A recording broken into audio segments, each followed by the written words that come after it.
les podcasts de l'ARES. Votre passeport sonore pour mieux connaître et mieux comprendre l'enseignement supérieur en Fédération Wallonie-Bruxelles. Zoom. Là où les voix expertes résonnent, où les histoires se dévoilent Et où les idées prennent vie. Et où les idées prennent vie.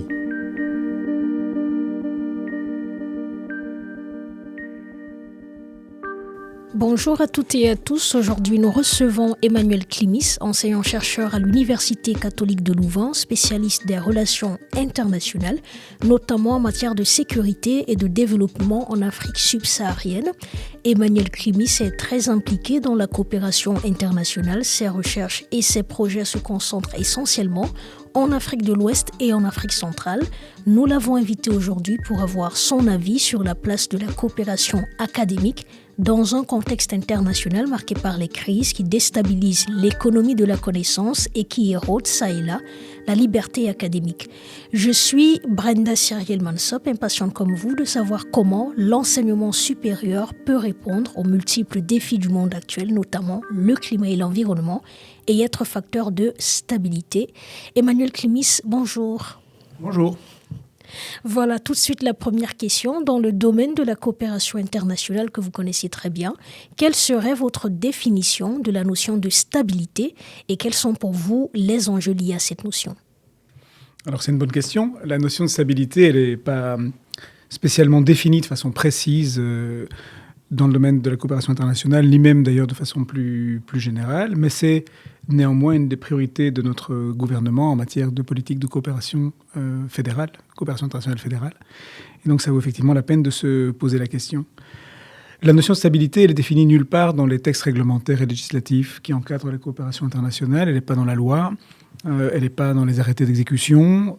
Elle se trouve mentionnée éventuellement, mais de façon assez diluée et dissoute, dans la note de politique générale et dans la déclaration gouvernementale. Elle est souvent accrochée, par contre, à l'idée de paix et à l'idée de sécurité, parfois uniquement la paix et la stabilité, parfois uniquement la stabilité et la sécurité, parfois les trois.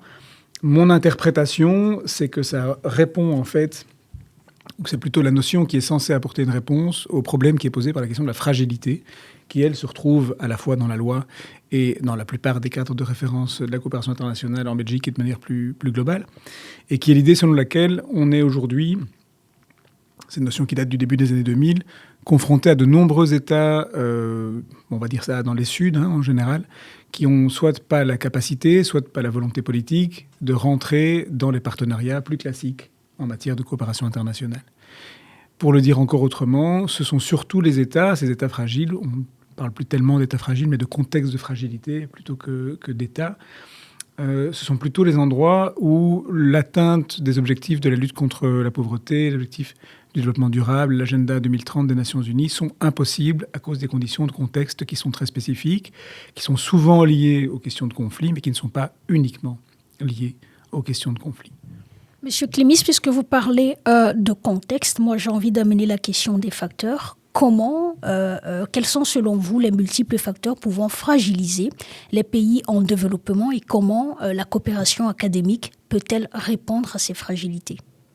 Alors, les facteurs de fragilité, c'est une question qu'on se pose depuis longtemps. Il y a un cadre international qui a réfléchi aux facteurs de fragilité depuis très très longtemps et qui, depuis maintenant 3-4 ans, a fini par arriver à une définition relativement consensuelle.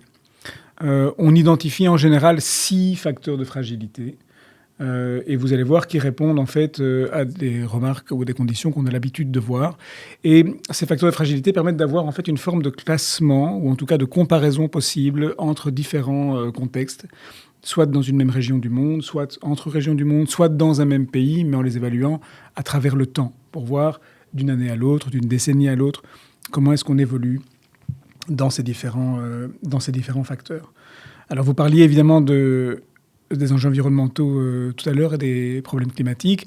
L'un de ces facteurs, c'est clairement celui-là. C'est clairement l'environnement et le climat. C'est intéressant de voir que c'est un facteur qui est arrivé relativement récemment. Ça fait que 2 ou 3 ans qu'il est considéré dans les classements internationaux comme étant un facteur de fragilité ou une condition de la fragilité, de la mesure de la fragilité des contextes. Avant ça, on considérait les enjeux climatiques comme étant plutôt des accélérateurs de crise. On en a fait aujourd'hui, vu leur prégnance et leur nombre de plus en plus important d'occurrences, et de gravité aussi sans doute, un facteur en tant que tel. Les questions de sécurité sont un autre enjeu, bien sûr. Elles sont soit directement liées aux conflits internationaux, tensions qui montent vers un conflit international, ou bien les conditions dans l'immédiat après-conflit, pour lesquelles, évidemment, on a des conditions d'existence qui ne sont pas du tout normales. On a des enjeux qui ne sont pas liés à la question de la sécurité sous l'angle des conflits, mais plutôt sous de la criminalité organisée, du grand banditisme, et donc de cette sécurité. Je dirais là le trafic de drogue, par exemple, ou de tout autre type de trafic, notamment d'armes, qui peut amener cette instabilité, quoi. On a des facteurs de sécurité dites humaines, alors qui sont un peu plus difficiles peut-être à prendre en considération. Et donc, en plus de ces dimensions, de ces facteurs environnementaux, climatiques, d'une part, et sécuritaires, d'autre part, on a bien sûr des fragilités économiques. C'est là où on a plutôt l'habitude de les concevoir. C'est celle que la communauté internationale du développement a regardé en premier, je dirais. Comment est-ce qu'on peut aller vers la reconstruction économique, comment est-ce qu'on peut aller vers le rétablissement d'activités économiques et donc une forme de développement, en tout cas dans une approche liée à la croissance économique, dans des contextes difficiles et notamment de sortie de conflits. Il y a une dimension qui est celle de la politique et donc des contextes politiques. À nouveau, ils ne sont pas nécessairement liés au contexte de conflit. Il y a des enjeux politiques d'instabilité, de partage de pouvoir, accepter de céder un second mandat présidentiel pour ne pas qu'il y en ait un troisième ou un quatrième ou un cinquième. Dans certains pays, c'est l'exercice d'une démocratie qui n'est pas uniquement liée à sa dimension superficielle de l'organisation d'élections, mais qui est aussi liée à d'autres facteurs comme le maintien des droits civils et des droits politiques. On s'arrête évidemment souvent à l'échelle internationale au premier élément qu'on peut observer, c'est-à-dire l'organisation d'élections, mais sans tenir compte du reste. On parle de sécurité aussi dans les différentes dimensions. On parle de fragilité, dans les différentes dimensions sociétales. Et donc ça, c'est vraiment lié à ce qui peut exister comme capacité de dialogue, comme possibilité de discussion entre des groupes ethniques, des groupes religieux, des minorités de toutes sortes, y compris régionales, au sein d'un ensemble national plus grand, quoi. Et donc avec ça, on considère qu'aujourd'hui, ces 6 dimensions-là, donc économique, environnementale, politique, sécuritaire, sociétale et humaine, on fait un peu le tour le plus exhaustif possible des questions de fragilité. La stabilité est censée répondre à ces différents facteurs, mais de manière extrêmement globale.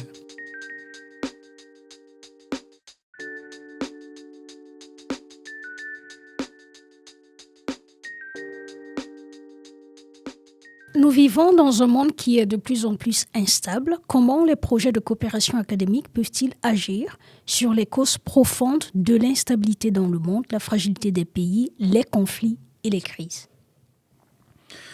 Alors ça, c'est une question qui n'est pas évidente non plus. Je veux dire, si on avait une réponse facile, on le saurait depuis longtemps et on ne serait pas en train de chercher une solution depuis maintenant peut-être 80 ans à cette question.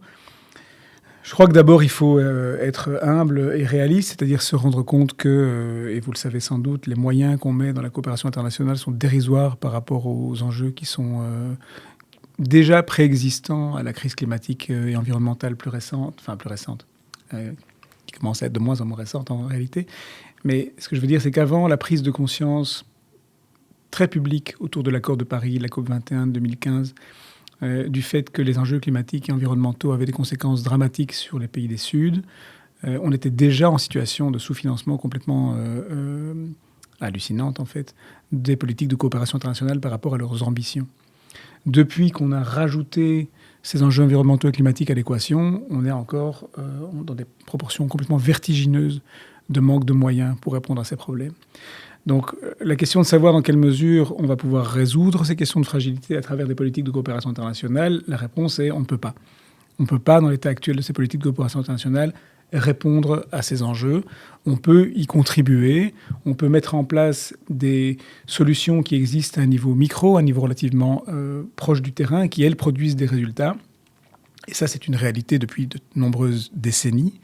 Mais dès qu'on tente de changer d'échelle et d'arriver à des changements et des transformations plus globales, on n'y arrive pas et on se heurte à des enjeux de réalisme, on se heurte à des enjeux de souveraineté nationale, on se heurte à des enjeux de réalité économique, de profit de la part d'acteurs minoritaires qui vont empêcher évidemment largement ce genre de possibilités. En fait, on se heurte tout simplement aux limites de la collaboration entre les États dès lors qu'on atteint un certain niveau de globalité face à d'autres enjeux plus géopolitiques, plus classiques, de multiplication des conflits, d'enjeux de raréfaction des ressources énergétiques, d'enjeux d'accès à des ressources naturelles.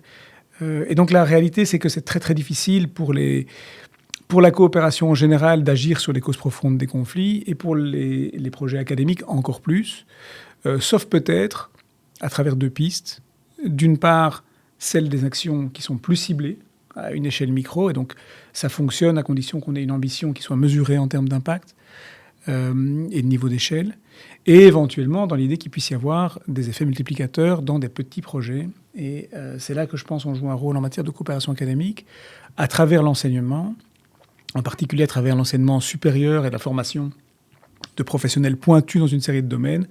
On espère, on s'accroche à cet espoir, et je pense que c'est ce qui nous anime beaucoup dans la coopération universitaire, qu'on va pouvoir provoquer des effets multiplicateurs à long terme.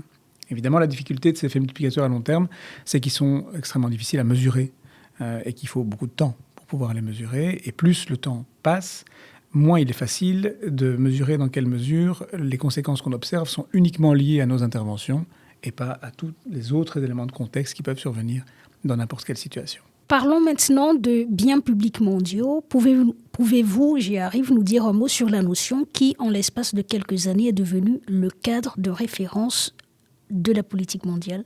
Les biens publics mondiaux, ce n'est pas une vraie nouveauté d'un point de vue conceptuel. À l'échelle à l'échelle académique précisément, c'est quelque chose qui a été pensé il y a quand même déjà un certain temps, cette idée de biens publics mondiaux. Et au départ, c'est une idée qui est relativement militante. C'est l'idée que face à une réalité internationale qui est quand même celle d'une économie de marché capitaliste, où on est plutôt sur de la concurrence, de la maximisation de profit et le maintien d'une forme d'inégalité à l'échelle planétaire, une réponse à ça, c'est de considérer les enjeux internationaux à travers le prisme des biens publics mondiaux. Ces biens publics mondiaux, c'est l'idée que certains biens publics ne devraient pas faire l'objet d'une marchandisation. Et donc c'est pour ça que je parle de militance, parce que même des choses qui nous semblaient au départ relativement impossibles, en tout cas incongrues en termes de marchandisation, le sont devenues. On a commencé à mettre en bouteilles sous compresseur, en bonbonnes sous compresseur, de l'air pur pour le vendre dans des villes polluées par exemple, ce qui est quelque chose qu'on n'aurait pas imaginé quand même il y a quelques années encore. C'est devenu un business qui fonctionne très très bien. La question de l'eau, bien sûr, on en parle beaucoup, les bassins versants, les questions des fleuves transnationaux, la question de l'accès à l'eau potable, tout simplement, dans les zones de sécheresse et d'aridité qui sont de plus en plus nombreuses, évidemment, avec l'aggravation des conditions climatiques actuelles. Tout ça, c'est une prise en considération de ces enjeux qui a amené une forme de changement de paradigme, de changement de façon de penser la coopération internationale. C'est intéressant et c'est à la fois intéressant et un peu déprimant. Pourquoi ? Dans un premier temps, parce qu'on a été confronté à une coopération internationale qui s'est beaucoup pensée en termes de réponse à des besoins. Ces besoins étaient bien ou mal identifiés, ça c'est encore une autre question, et on tentait d'y répondre. Une approche à travers les biens publics mondiaux amène à une autre façon de penser les choses, et elle amène très très rapidement à l'idée de penser le développement ou un meilleur, état d'égalité à l'échelle mondiale à travers la question non pas des besoins, mais de la question des droits.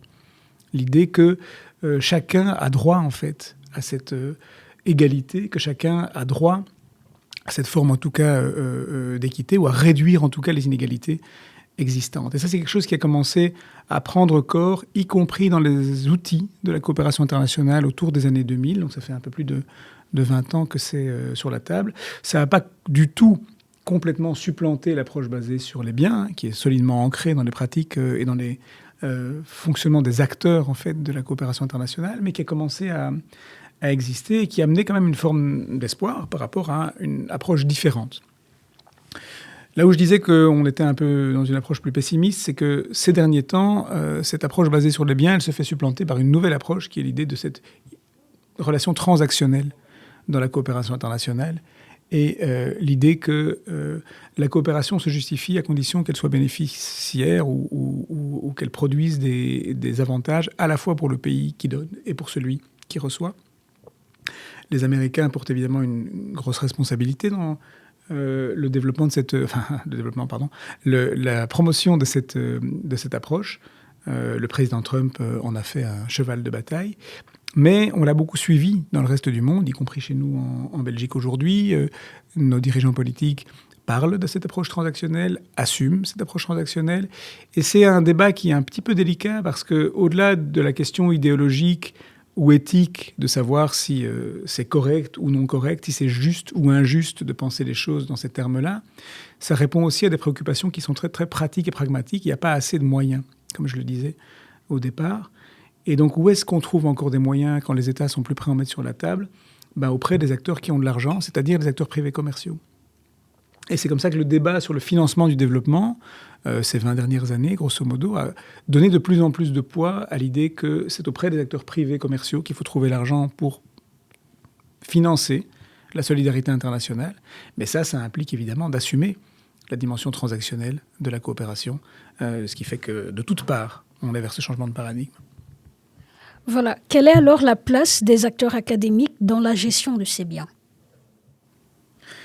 Alors, les acteurs académiques, ils ont une position qui est difficile, évidemment, dans la gestion de ces enjeux. D'abord parce qu'ils sont eux-mêmes menacés. Il ne faut pas non plus perdre de vue qu'on est en parallèle du développement de cette approche transactionnelle, de cette nouvelle façon de voir le monde, de ce modèle plus conflictuel qui est notamment assumé par une série d'acteurs internationaux aujourd'hui.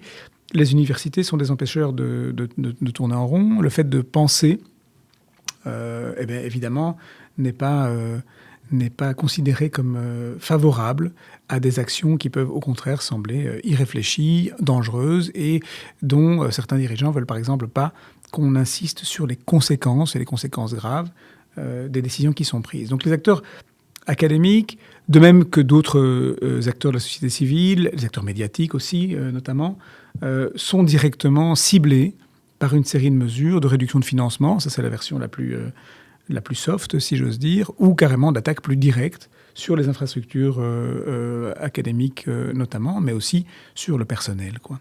Donc, première chose, les universités, elles sont finalement, les acteurs académiques sont finalement dans le même bateau que toute une série d'acteurs de solidarité internationale, parce qu'elles promeuvent par leur fonctionnement même et par leur existence même peut-être un modèle qui n'est pas celui qui correspond à un modèle de domination et de relations d'inégalité mondiale qui est en train, et pas nouveau, mais qui est en train de triompher peut-être à nouveau pour le moment, quoi. Alors qu'est-ce qu'elles peuvent encore faire là-dedans et est-ce qu'elles ont encore une place là-dedans ? Elles ont une place extrêmement importante, les universités, dans la promotion de cette idée des biens mondiaux, dans la promotion de cette idée d'une égalité qui peut arriver si on la prend à travers l'approche du droit et pas celle de la réponse aux besoins. Parce que c'est peut-être un petit peu cliché de le dire, mais c'est quand même largement la réalité. On a une responsabilité en matière d'éducation. On a une responsabilité en matière de transmission d'un modèle différent du modèle dominant auprès de gens qui constituent la minorité de personnes qui seront diplômées de l'enseignement supérieur à l'échelle mondiale et qui, dans le fonctionnement qu'on a en tout cas attendu jusqu'ici, sont censés arriver dans des positions si pas de pouvoir et de contrôle, au moins des positions qui vont pouvoir être décisives dans une série de décisions. Et donc il y a une responsabilité, je pense, de nos enseignants, de nos étudiants, de nos institutions de recherche, de nos autorités publiques qui les financent, à maintenir cette chaîne vertueuse d'une capacité de penser et d'enseigner une approche qui n'est pas simplement la façon mainstream de faire de la politique. Restons sur la notion de biens publics mondiaux. Le climat et la santé sont d'ailleurs deux de ces biens. La question, M. Climy, c'est comment les changements climatiques ont-ils une incidence sur la stabilité ? Comme je vous le disais tout à l'heure, on a d'abord considéré longtemps les changements climatiques comme un accélérateur de crise plutôt qu'autre chose. Et donc, même si on est revenu un petit peu là-dessus, ça reste une réalité. On peut très très bien imaginer, et on l'observe chez une série de partenaires de la coopération académique menée par l'ARES aujourd'hui, cet enjeu d'accélération de crise. L'Afrique de l'Ouest, pour ne prendre que cet exemple-là, traversée depuis longtemps par des enjeux de cohabitation entre, par exemple, des groupes nomades qui doivent se déplacer en fonction des saisons avec leurs troupeaux, et des groupes qui sont plus sédentaires et qui fonctionnent sur le modèle de l'agriculture, quoi. La coexistence de ces groupes a toujours été négociée, a toujours fait l'objet de négociations et a toujours fait l'objet de difficultés, d'une négociation difficile. Le fait que la crise climatique ou la transformation climatique ou les dérèglements climatiques s'accélèrent va accentuer ce genre de problèmes. On l'observe dans toute une série de recherches qui sont menées par nos collègues pour l'instant dans la région. Sur les enjeux de santé, on a quand même encore tous, je pense, un souvenir vivace de l'épidémie de Covid-19 qui nous a frappés à l'échelle mondiale. C'est une chose de dire que le dérèglement climatique peut contribuer à la propagation de crises sanitaires de ce type, mais c'est aussi un enjeu de capacité de réponse et de résilience à ces crises, et pas simplement l'enjeu de nouveaux virus, de nouvelles souches, de nouveaux modèles de diffusion, etc. C'est aussi comment est-ce qu'on va y répondre. Et donc l'accélération du dérèglement climatique pose des problèmes en termes d'approvisionnement, par exemple, pose des problèmes en matière d'accès aux vaccins, de stockage de ces vaccins, de transport de ces vaccins, de partage, etc., comme on l'a vu dans le cadre de la crise Covid-19. Donc on est vraiment face, en tout cas, avec cet enjeu climatique, d'une incidence sur la stabilité, parce que l'accélération du dérèglement climatique va à la fois augmenter une série de causes et une série de conséquences par rapport à cet enjeu de la stabilité.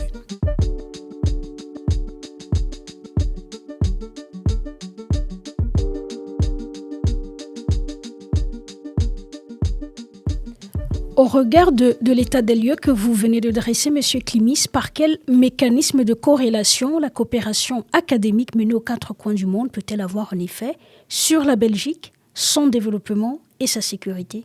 C'est aussi un élément que je n'ai pas encore mentionné, qui est vraiment important. Les acteurs académiques, il y a énormément d'attentes qui sont formulées à leur égard. On a parlé jusqu'ici des attentes qui sont formulées à l'égard des acteurs académiques dans une logique qui est plutôt celle d'une plus grande égalité, qui est celle de la coopération internationale, qui est celle de la contribution à cette approche basée sur les droits ou biens publics mondiaux. Il y a de plus en plus des sollicitations aussi par rapport à une dimension beaucoup plus dure, beaucoup plus sécuritaire, de réponse d'acteurs académiques à des nouvelles demandes en matière de défense nationale, internationale, et en matière d'enjeux sécuritaires plus durs, quoi. Et c'est une tentation importante, évidemment, pour les universités, parce que ça veut dire que dans une crise de financement de l'enseignement supérieur, c'est un accès à des ressources financières. Il y a des priorités aujourd'hui dans toute une série d'États, y compris en Belgique, enfin c'est en train de poindre, en tout cas en Belgique, c'est plus établi dans certains autres États, de voies royales de financement pour de la recherche et éventuellement des filières d'enseignement qui sont directement liées à la défense nationale, qui sont directement liées aux questions sécuritaires. Donc, les universités sont, le reflet de la société. Et on va trouver, évidemment, au sein des universités, le même type de tension qu'on trouve au sein du reste de la société. Donc, la responsabilité, elle est peut-être double. Vous m'interrogez sur les mécanismes de corrélation. Ils peuvent être dans un sens, je veux dire, comme dans l'autre. Ils peuvent contribuer à une stabilité plus grande, ils peuvent contribuer à une instabilité plus grande. En tout cas, on est dans une situation aujourd'hui de tension croissante où la stabilité d'un morceau du monde dépend parfois de l'instabilité d'un autre morceau du monde. Et cette réalité-là, les universités ils jouent inévitablement un rôle. Ce rôle peut être, d'atténuation, comme il peut être d'aggravation de cette difficulté. Le monde académique permet de dépasser la vision défensive de la sécurité en privilégiant une construction positive de la paix. Si je vous dis « le monde académique est un acteur de paix », que me répondez-vous ? Alors moi, je crois à ça. Mais quand je dis que j'y crois, vous avez tout de suite compris le problème. C'est une position personnelle qui est presque une position d'engagement. Moi, je crois que c'est le cas parce que j'estime que l'éducation a un rôle de paix. J'estime que le premier facteur pour contribuer à la pacification des relations entre les individus, c'est l'éducation. Et donc évidemment que les institutions académiques, elles ont un rôle extrêmement important dans la construction positive de la paix, et j'estime, moi, que c'est une responsabilité du monde académique aujourd'hui. Est-ce que pour autant cette vision est partagée par l'ensemble de mes collègues et des institutions dans lesquelles on travaille? Bien sûr que non. Soit pour des raisons éventuellement idéologiques, ça c'est une possibilité, mais aussi pour les raisons pragmatiques dont je vous parlais il y a un instant, et les opportunités de financement qui augmentent dans une vision qui est pas très substantielle par rapport à l'idée d'une construction positive de la paix, alors qu'elle diminue là où elle l'est. Donc c'est une vraie difficulté. Je pense qu'il est possible, bien sûr, que le monde académique, s'il reste un espace de débat, c'est aussi son rôle, c'est la possibilité de constituer un forum au sein duquel les idées sont débattues, sont échangées sans contrainte et librement, qu'elles soient d'ailleurs dans un sens, dans un autre ou dans un troisième. Ça n'a pas d'importance.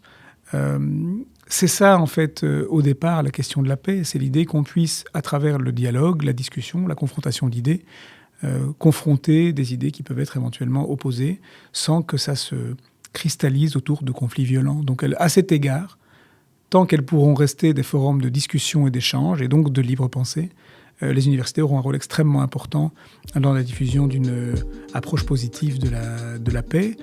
Dès lors qu'elles seront davantage instrumentalisées, dès lors que les contraintes financières qui pèsent sur elles vont leur empêcher de jouer ce rôle, elles ne pourront plus être dans la même mesure en capacité d'y contribuer.